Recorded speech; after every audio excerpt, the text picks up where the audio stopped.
So I'm now leaving the River Deben. I've got a 10-mile motor to get to the entrance, and that'll be against the tide, so I reckon I can do that in 2 hours. Then I'm going to pop out the entrance at the top of the tide, so high water, and I will get a tidal assist back to Southwold, so on the ebb tide with the tide behind me, but wind on the nose because it's still northeasterly.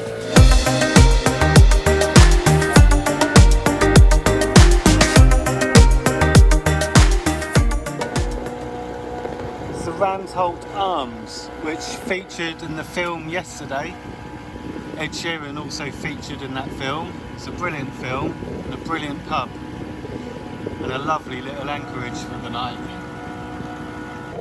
So I'm about probably 20 minutes early, so I'm going to go out and punch the flood tide for a little bit because that always gives you the option to turn back. I'm in for an absolute treat this evening. See out to sea and it looks completely flat at the moment, and when the tide turns it's due to become wind against tide, so I expect a little bit of chop, but right now it looks perfect for exiting. So the entrance here is always shifting, and you can see that I've got many tracks coming in and out of here. And you can see there's one that branches off, which was my track in last week, and I'll be following that track back out. So I always try and get a track everywhere I go because it's so handy to follow them in and out. There's the West Knoll buoy, and we've got 6.1 metres beneath us. This is mid-Knoll. And then the Safe Haven buoys just off my starboard bow. But I won't go around that. I know I've got plenty of water here to keep going straight out. I'm down tide of this. So I'm now in steer to wind mode on my tiller pilot, which is a brilliant function. And I've stuck it up quite close up onto the wind, which means I can now get the genoa out and remain on this point of sail, and then get my eye in, see how well we're sailing with 2 reefs in. There's a tiny bit of a chop out here, and that's only ever going to increase as it becomes wind gets hard. And we're also slightly sheltered because we've got to go over there, turn a corner. Big ship out there. It's like P&O ferry. There's Felixstowe Docks and Harwich, and there's the entrance we've just come out. I've just had my first bit of bad luck. The was going along so nicely, perfectly on the wind, and the tiller pilot just came out of its socket and almost like started to tack, so I quickly caught him and the screen's gone off. So I'm hoping that's a fuse. Well, I've hove to, and I've got the tiller pilot just hooked on, and we're sitting quite nicely in the wind. Sure enough, I've just taken the fuse out, and yeah, it was blown. So I'm hove to, just having a quick check before I get too involved here. Yeah, so it's definitely the fuse. Luckily, I've got a box here with fuses in. So if I can get in here, I've got all my fuses. We're back in business. Just got the fuse in there. Luckily I had the tools at hand for that. Tiller pilot's back on. Right, let's get this thing going again. So we're back on track. Double reefed. Slightly pinching it. Just got that inside telltale luffing every so often. I could probably put a bit more genoa halyard tension on just to try and flatten the luff off a little bit. So I'm a tiny bit overpowered.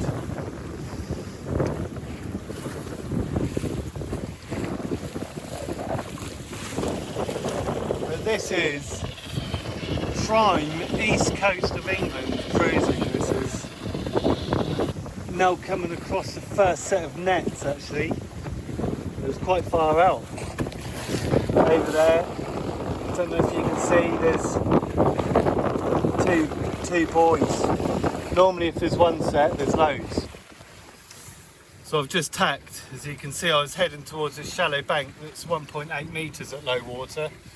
I thought I'd better get my tack in. So we'll head inland over there and then out to sea again, I think. So basically, I'm heading inshore and I'm going to need to tack to get in front of this bank here and south of this bank there. But my course back is fairly governed by the banks. Basically, I'm just going to be tacking in and around the banks. There's nothing else really to it, to be honest. You've got the Whiting Bank, you've got Woodbridge and Southwold Bank, and I'm going to aim to be outside all of them. So on this tack, when we go a bit further and then put a tack in, hopefully I can get right out to sea and then tack, and that will get me in near Orford, and then I can tack again and head back out to sea, and that will get me around the next bank. So every time I get out to sea and tack, I'll be getting around one of the banks. So I've put the tack in, and you can see I'm just going to skim the end of that bank, and the tide is giving us a tidal assist and is setting us north, so there's no way we're going to get swept onto that. As long as the wind doesn't change, we should miss that bank. And I've chucked the reef in, but probably need to take a little bit more in. The telltales aren't really giving me any information. But I'm just sailing to wind mode, so it does quite well. Ideally, I'd like to be out at sea quite far out by the time it gets dark. I don't want to be inshore because that's when all the fishing nets and pots most likely come across those. So I'm sailing along, happy as Larry, and there's a bloody fishing net. So I'm pinching it right up just to let the tide get me around it. Don't think it's going to happen.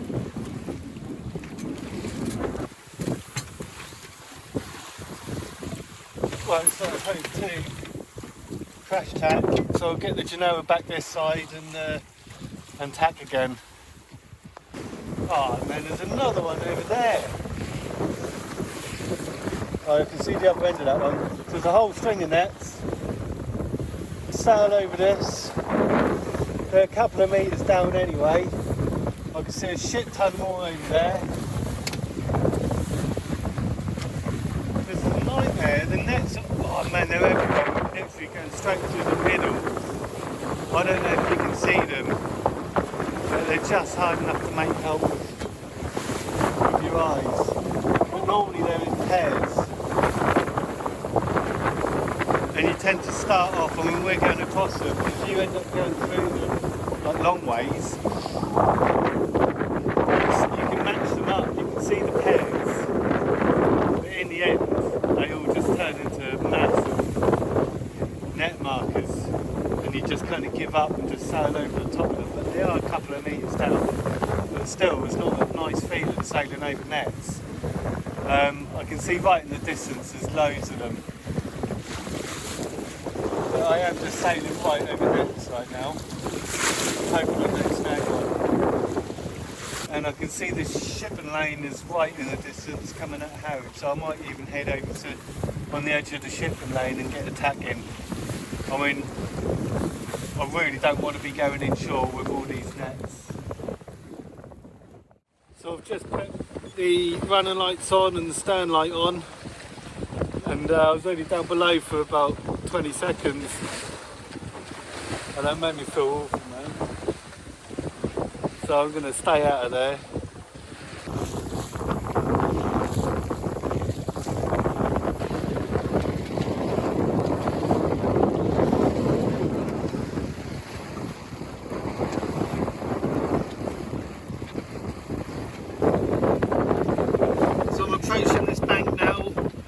I'm going to get my tacking.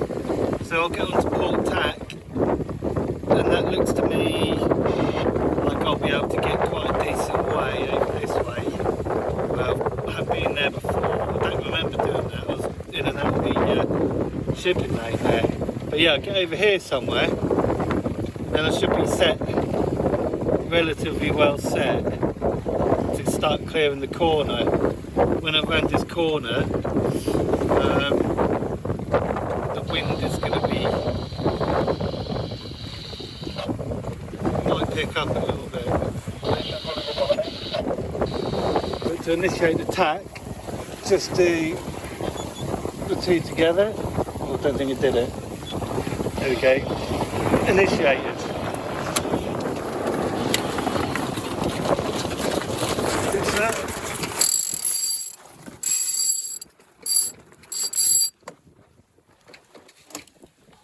I've just tried to get dressed into my evening wear, which was a horrendous process, man. That is horrendous inside that cabin.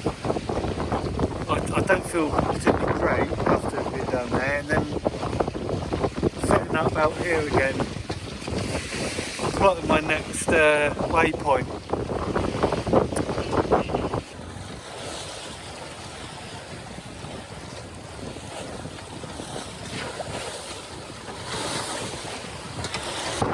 So what, 2 hours? Been going for 2 hours now. I'm not even round Orford Ness. Well, I'm not far off actually. But yeah, bloody lovely. This is really enjoying myself. There's just a lovely summer's kind of warm breeze just brushing across the decks, which is absolutely lovely. I can see the lights on a few ships, and keeping an eye on them. The chart plotter, because I'm basically heading back out to sea now, right up to the edge of the shipping lane, and then tacking, and then coming in until I get really close to the sandbank, tacking back out. I need to have some dinner at some point. So I've got sausage rolls, I've got a full English breakfast in a tin. Don't think I can do that. Some pasta. Oh, it nearly made me throw up. The sausages in those are absolutely bloody mint. Those cheap ass sausages. Well, we're doing 6.2 knots over the ground, which is decent. But yeah, just stopping and starting all the time. That's probably the only downside to this.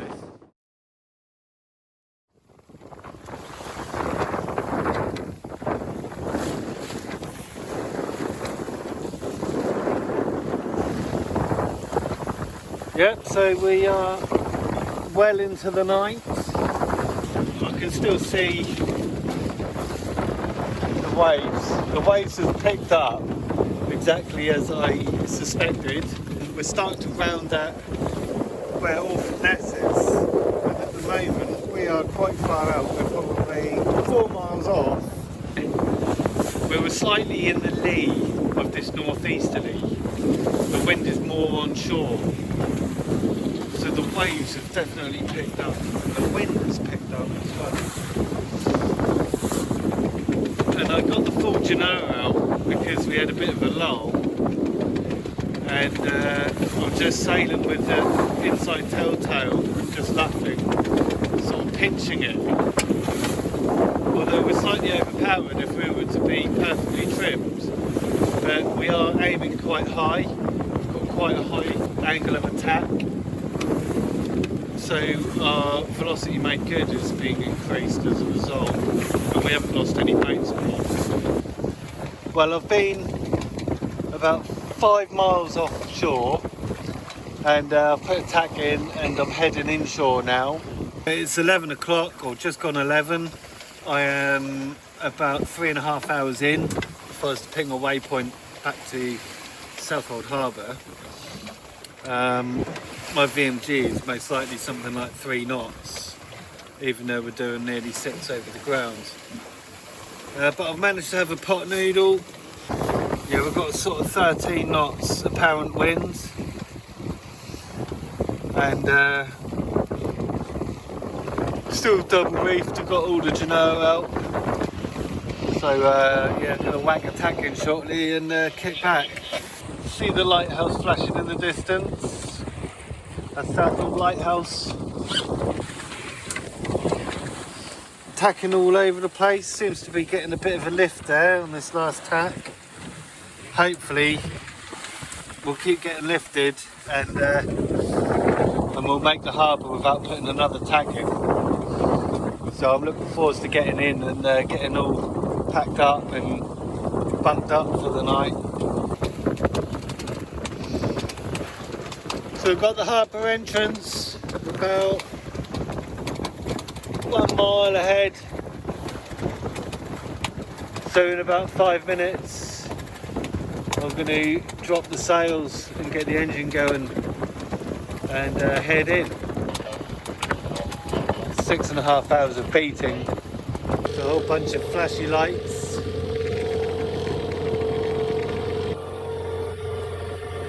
Can't see anything, it's pitch black. But we are now officially in between the two harbour walls, or the pier heads. That's it, we made it in. So it's the next day, and it's about 11 o'clock in the morning, and I got in back at Southwold at 2:30 in the morning. One of the things that I learned is that it's not particularly comfortable sailing a trailer sailor about 5 miles offshore in wind against tide with about kind of 17 knot gusts, because it's so bouncy, and when it gets dark you've got no land reference, so you're basically just getting thrown around, and it's not particularly comfortable. So I tried to have some food and keep my energy up. I was trying to get the last of the pot noodle out, all the juice in the bottom, so I ended up with noodles and pot noodle juice all down my front and all up the side of my face, which is horrible. So every time I tried to take a sip of it, the boat would jolt and I couldn't actually take a controlled sip. I've done a bit of solo sailing. That was definitely the longest and probably the most challenging solo sail that I've done. So I'm not 100% sure whether I want to sail to Belgium or France on my own yet. It's much more enjoyable having some company, and that way when you start feeling tired you can then get an hour's sleep and someone else can be taking over the helm, which I think is probably quite important, and it's more stimulating and it's more exciting to share that adventure. So yeah, thanks for watching this video, and if you found it interesting or fun or you learned anything, please consider giving me a thumbs up, and if you want to follow me for more, then hit the subscribe button. And yeah, thanks guys, thanks for coming along, see you soon.